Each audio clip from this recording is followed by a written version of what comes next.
Hello everyone, myself CA Rohit Fulwani. We hope you and your family are safe and doing well. We have got a good response from previous webinars on Indias. Hope we have clarified all the doubts and queries and we are happy to help you and guide you again. So we are back with Indias. Today on behalf of CA BKC, in this webinar we will be discussing about Indias 105, non-current assets held for sale and discontinued operations. Before discussing Ind AS 105, I will first give a short introduction of myself. I am a chartered accountant and we have conducted various workshops on Ind AS, and we have also provided training to corporates with respect to Ind AS, and we help them educate and guide them to implement Ind AS, which is converged with IFRS.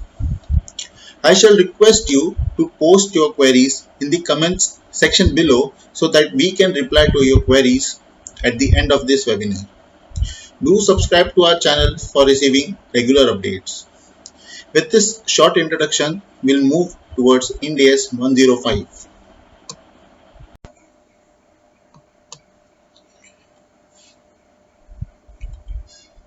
तो पहले objective देख लेते हैं कि ये standard का objective क्या है। अच्छा बताओ मेरे को, non current assets held for cell की बाइफर्केशन अलग से क्यों देनी है बैलेंस शीट में, फिनेंशियल स्टेटमेंट्स में उसको अलग से क्यों डिस्क्लोज करना है? तो इसका रीजन यही है कि यूजर्स को पता चल जाता है, एक अच्छी इंफॉर्मेशन मिल जाती है फिनेंशियल स्टेटमेंट्स में से, एक ट्रू इंफॉर्मेशन मिल जाती है फिनेंशियल स्टेटमेंट्स में से कि हाँ ये जो एसेट नॉन करंट एसेट है, इससे जो कैश फ्लो आएगा वो सेल के द्वारा आएगा, यूज से नहीं आएगा। तो ये यूटिलिटी बढ़ाता है फिनेंशियल स्टेटमेंट्स की, तो यूजर्स को एक ट्रू पिक्चर मिल सकता है। अब आपको एक एग्जांपल देता हूँ, एक बिल्डिंग है चेन्नई में, वहां से हम प्रोडक्शन करते हैं कंपनी का। तो लेकिन अब मैं क्या सोचता हूँ कि वहां पे कुछ प्रॉब्लम हो गया चेन्नई में, तो हम ऑपरेशन शिफ्ट कर देंगे और उसको मुंबई लेके आएंगे। ठीक है, तो मुंबई लेके आ गए, तो अब पीपीई में तो प्रॉपर्टी प्लांट इक्विपमेंट, उसमें तो चेन्नई की भी प्रॉपर्टी दिखेगी और मुंबई की भी प्रॉपर्टी दिखेगी। तो अब जो चेन्नई की प्रॉपर्टी दिख रही है तो यूजर्स तो यही समझेगा कि जो कैश फ्लोस आ रही है प्रॉफिट एंड लॉस में वो ये दोनों प्रॉपर्टी से आ रही है। तो यूजर्स को कैसे पता चलेगा हाँ ये यहाँ पे ऑपरेशन बंद कर दिया गया, अब ये एसेट हम बेचने वाले हैं, तो यूजर्स को कैसे पता चलेगा? तो यूटिलिटी बढ़ाने के लिए फिनेंशियल स्टेटमेंट्स की और यूजर्स को ट्रू इन्फॉर्मेशन मिलने के लिए ये स्टैंडर्ड बनाया गया है, ताकि यूजर्स समझे कि हाँ ये नॉन करंट एसेट है, जो कैश फ्लोस आने वाले वो सेल के द्वारा आएंगे और उसकी यूज से नहीं आएंगे। ठीक है, तो ये हमें स्टैंडर्ड बताता है। और क्राइटेरिया दी गई है स्टैंडर्ड में कि वो क्राइटेरिया अगर फुलफिल हो जाती है तो उसको एसेट्स हेल्ड फॉर सेल करके क्लासिफाई करना है। ठीक है, और एक चीज बोलता है डिसकंटिन्यूड ऑपरेशंस स्टैंडर्ड। तो ये डिसकंटिन्यूड ऑपरेशंस क्या होता है वो आगे देखेंगे, लेकिन पहले मैं आपको मोटिव बता देता हूँ, स्टैंडर्ड का ऑब्जेक्टिव बता देता हूँ कि क्या है। तो डिसकंटिन्यूड ऑपरेशंस है उसके बारे में भी स्टैंडर्ड बोलता है कि हमको डिसकंटिन्यूड ऑपरेशंस का जो कैश फ्लोज है और जो प्रॉफिट एंड लॉस है तो वो सेग्रीगेट करना है और उसको अलग से प्रेजेंट करना है।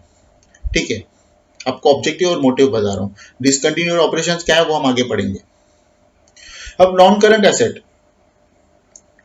हमने आइडेंटिफाई तो कर दिया क्या ये non current asset held for cell है। अब उसको किस पे मेजर करेंगे बैलेंस शीट पे? तो वो उसकी मेजरमेंट होगी लोअर ऑफ दो चीज, कैरिंग अमाउंट और fair value less cost to sell, यानी एनआरवी। एनआरवी वर्ड यूज नहीं करता है स्टैंडर्ड, लेकिन उसकी मीनिंग वही है, fair value less cost to sell और दूसरा कैरिंग अमाउंट। ये दो अमाउंट मिल गए, अब हमको देखना है ये दोनों अमाउंट का जो भी लोअर रहेगा उस पर हमको मेजर करना है। ठीक है, और सेपरेटली प्रेजेंट करना है बैलेंस शीट में। ठीक है, और डिसकंटिन्यूड ऑपरेशंस का तो मैंने बताया कि उसका जो रिजल्ट है प्रॉफिट एंड लॉस है, उसका जो कैश फ्लोज है वो अलग से प्रेजेंट करना है। ठीक है, आपको स्टैंडर्ड का मोटिव बता दिया, ऑब्जेक्टिव बता दिया। अब डिटेल में देखते हैं अब स्टैंडर्ड क्या क्या कवर करता है। स्टैंडर्ड हमें बताता है कि non current assets held for cell क्या होता है। जैसे कि मैंने आपको बोला, एसेट्स की जो रिकवरी होगी वो थ्रू सेल होगी, उसकी जो कॉस्ट है उसकी रिकवरी कैसे होगी, सेल के द्वारा होगी, नॉट थ्रू यूज। नेक्स्ट क्या बोलता है स्टैंडर्ड, डिस्पोजल ग्रुप के बारे में स्टैंडर्ड बोलता है। अब ये डिस्पोजल ग्रुप क्या है सर जी। अब आपको एक एग्जांपल देता हूँ, एक फैक्ट्री का, फैक्ट्री प्रेमाइसिस का एग्जांपल देता हूँ। वो फैक्ट्री प्रेमाइसिस में प्रोडक्शन होता था, ठीक है। अब वहां पे मशीनरी होगी, फर्नीचर होगा और कई सारी एसेट्स होंगे, तो वो एक ग्रुप ऑफ एसेट्स हो गया। तो अब मेरे को ये ग्रुप ऑफ एसेट्स को डिस्पोज करना है, बेचना है, by way of a single transaction, ठीक है। तो वो डिस्पोजल ग्रुप हो गया। अब जब मैं वो फैक्ट्री प्रेमाइसिस बेचूंगा, उसको डिस्पोज करूंगा और उसके साथ जो भी एसेट्स है उसको भी साथ में डिस्पोज करूंगा। अब और एक कंडीशन थी कि आपको ये प्रीमाइसेस चलाने मिलेगा प्रोवाइडेड आप X Y Z number of units यहाँ पे प्रोड्यूस करोगे, फॉर एग्जांपल। तो हमने वो प्रोड्यूस नहीं किया, तो उसके लिए भी एक लाइबिलिटी होगी।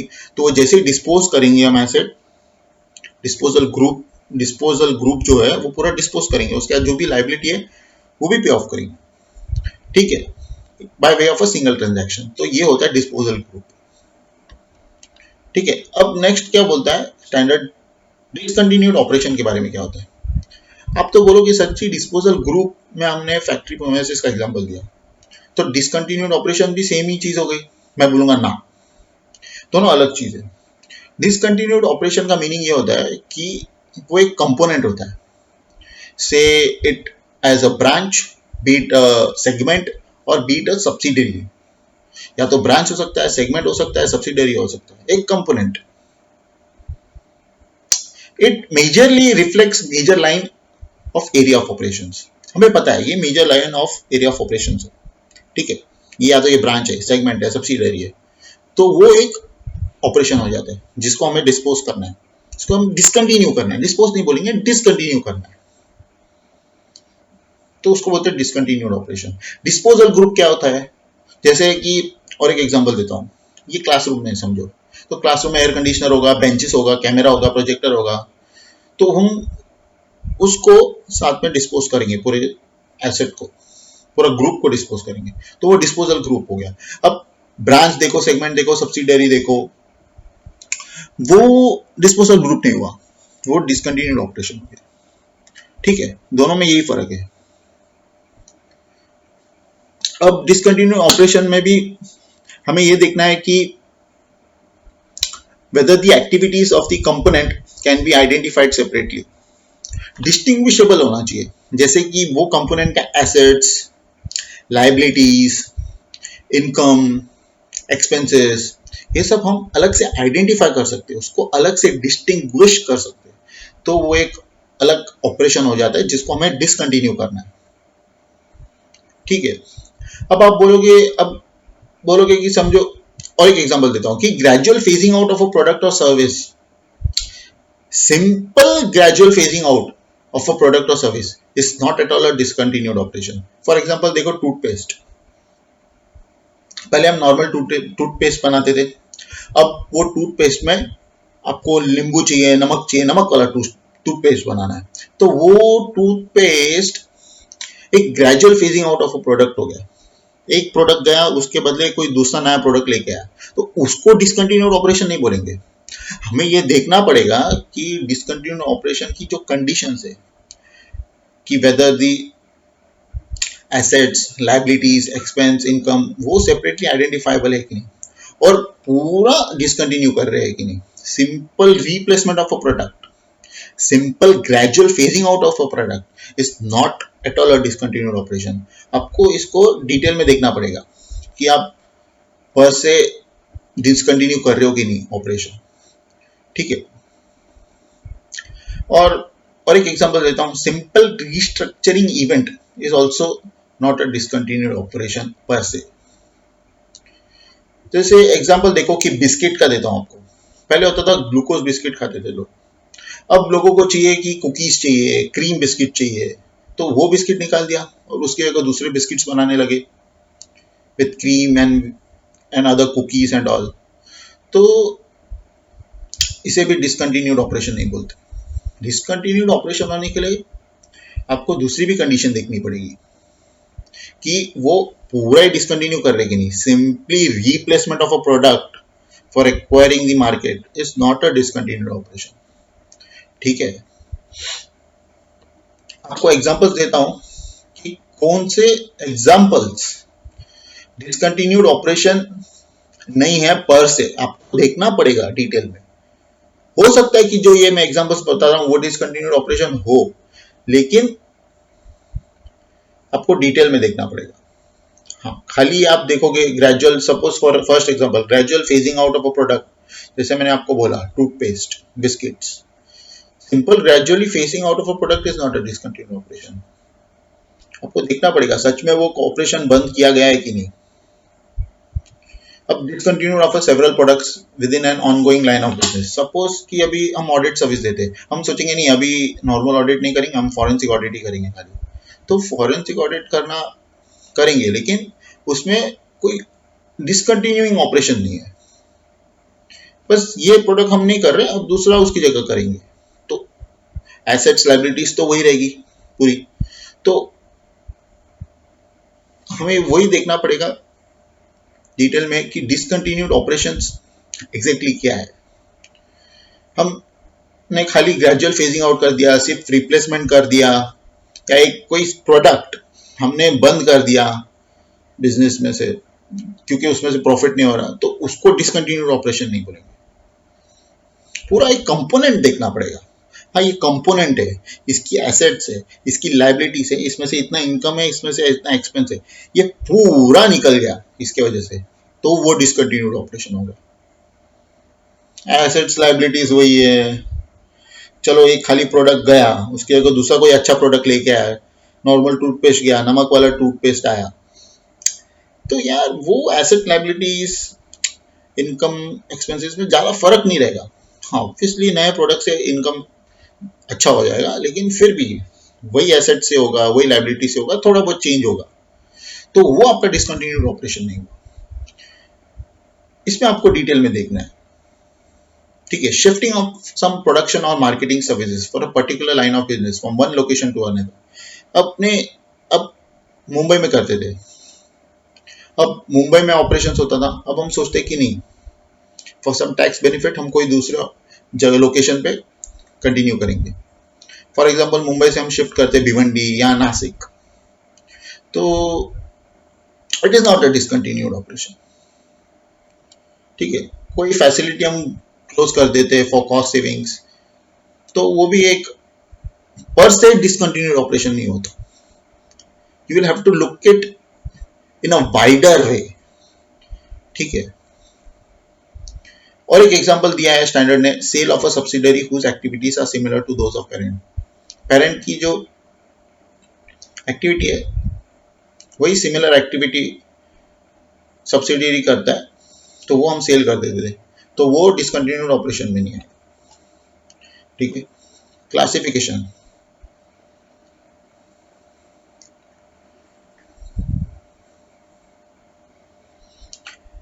मैंने आपको बोला था नॉन करंट एसेट या disposal group will be classified as held for sale if its carrying amount will be recovered principally through a sale transaction. ठीक है, सेल ट्रांजैक्शन से अपने को वो कैरिंग अमाउंट मिलेगा और कंटिन्यूइंग यूज से नहीं मिलेगा, तो ये हम ऑलरेडी डिस्कस कर चुके हैं। तो अब नॉन करंट एसेट्स या disposal group held for cell कब माना जाता है?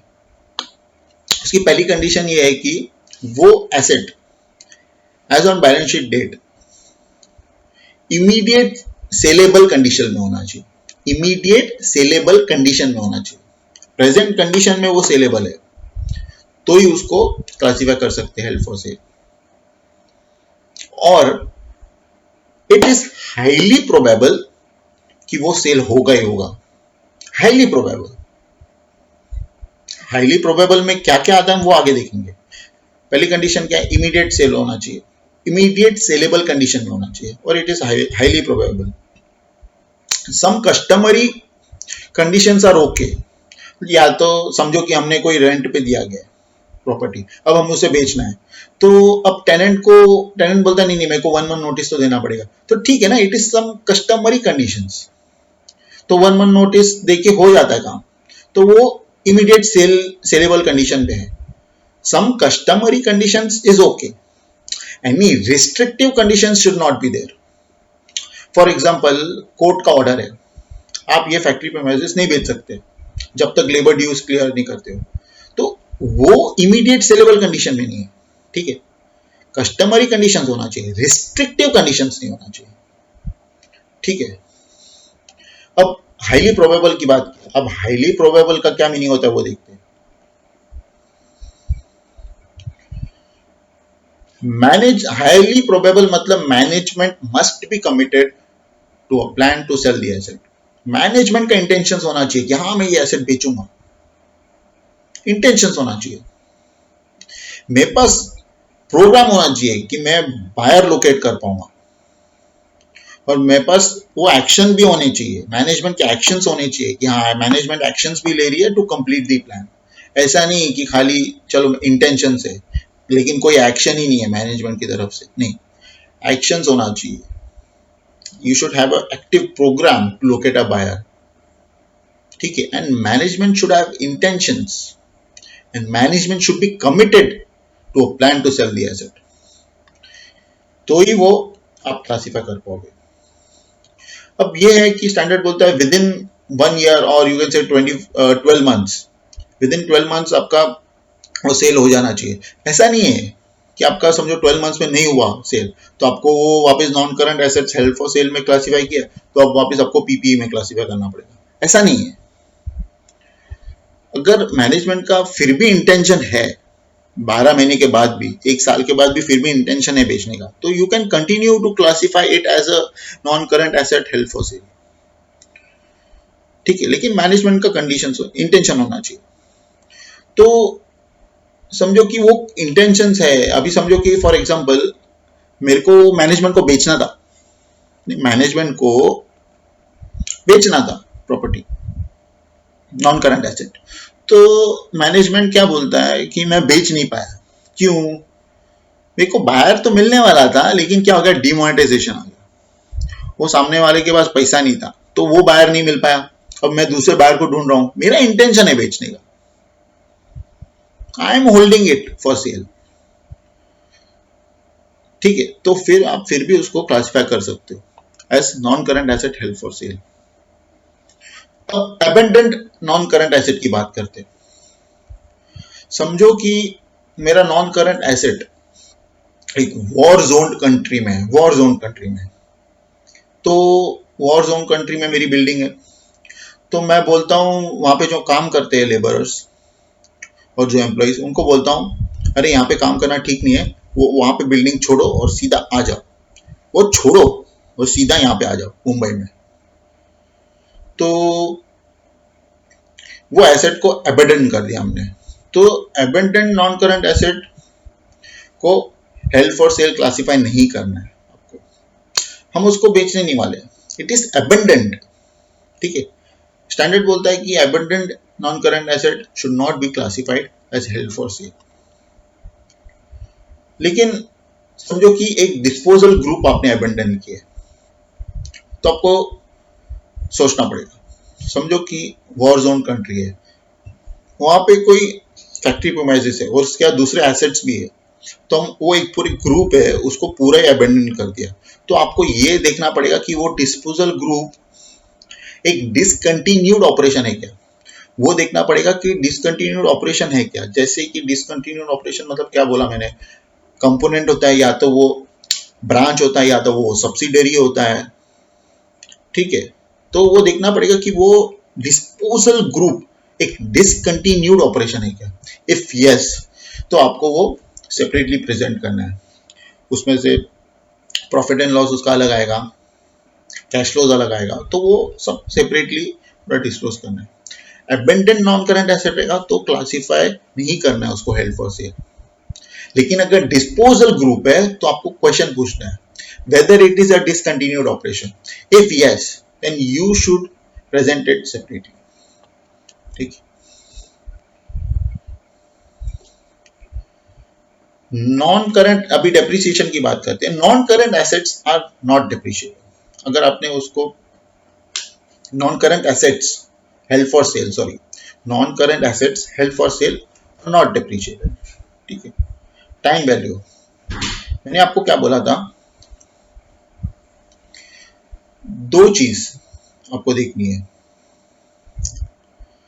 टाइम वैल्यू, आपको fair value less cost to sell देखना होता है और कैरिंग अमाउंट. दोनों में से जो लोअर है आप उसको वो अमाउंट पे उसको रिकॉग्नाइज करते हो, non current asset held for sale को. तो fair value less cost to sell. Cost to sell आपको पता है ये कॉस्ट टू सेल होने वाला है, लेकिन it's going to be beyond 1 year, एक साल के बाद होने वाला है. तो उसको प्रेजेंट वैल्यू पे आपको लेके आना पड़ेगा. ठीक है. एक साल के बाद अगर होने वाला है डिस्पोजल, तो जो खर्चा होने वाला है वो डिस्पोजल के लिए कॉस्ट टू सेल बोलते हैं उसको. तो वो एक साल के बाद अगर होने वाला है तो उसको आज के डेट पे प्रेजेंट वैल्यू पे लेके आना पड़ेगा. ठीक है. तो यहाँ पे टाइम वैल्यू का कंसेप्ट आता है. और जब एक साल के बाद आप सच बेचोगे तो वो आप प्रेजेंट वैल्यू पे लेके आ गए. अब उसको वो टाइम के वैल्यू पे लेके आना पड़ेगा जब हम बेच रहे. तो सपोज कॉस्ट टू सेल आपका आता है 100, तो आप उसको प्रेजेंट वैल्यू सपोज 90 पे करते हो, लेकिन आप जब बेच रहे हो तो आपको 100 पे ही आपका कॉस्ट है, 100 पे लेके आना है, 90 से 100 पे लेके आना है. तो आप जो 10 रुपीज जो रिकॉग्नाइज करोगे उसको फाइनेंस कॉस्ट करके रिकॉग्नाइज करोगे प्रॉफिट एंड लॉस में. ठीक है. अब आप held non current assets held for cell classify करते हो, लेकिन वो आपका मैनेजमेंट का इंटेंशन चेंज हो जाता है और वो non current assets held for sale नहीं होता. तो क्या करेंगे, there is a change to a plan of sale. तो आपको वापस आपको पीपीई में लेके जाना पड़ेगा. तो कौन से अमाउंट पे उसको रिकॉग्नाइज करोगे. तो आपको दो अमाउंट देखनी है. जब आपने क्लासिफाई किया था हेल्ड फॉर सेल, पहले जाने का, आपके डेट रिवाइंड कर देने का. जब आपने क्लासिफाई किया हेल्ड फॉर सेल तब उसकी क्या कैरिंग अमाउंट थी. ठीक है. एडजस्ट करने का उसको डेप्रिसिएशन से, आपने एडजस्ट कर दिया डेप्रिसिएशन से और आपको एक अमाउंट मिल गई. वो अमाउंट आपको कंपेयर करने का है रिकवरेबल अमाउंट. कब का recoverable amount, at the date of subsequent decision not to sell. आपने डिसीजन लिया अभी हम नहीं बेचेंगे. ठीक है. पहले आपने क्लासिफाई किया था हेल्ड फॉर सेल, आपने अभी डिसीजन लिया हम इसको नहीं बेचेंगे, तो हम वापस उसको पीपीई में लेके जाएंगे. अब आप अपने बिजनेस में उसको यूज करोगे तो वापस आप उसको पीपीई में लेके जाएंगे. तो वो दिन जब आपने डिसीजन लिया नॉट टू सेल, उस दिन की रिकवरेबल अमाउंट और आपने जो एडजस्टेड कैरिंग अमाउंट निकाला है, carrying amount adjusted for any depreciation, ये दोनों अमाउंट को कंपेयर करने का. जो अमाउंट आएगा उसका जो भी लोअर वैल्यू रहेगा उस पर आपको रिकॉग्नाइज करना है. ठीक है. Yes, that's all from me for India 105. जय हिंद, जय भारत.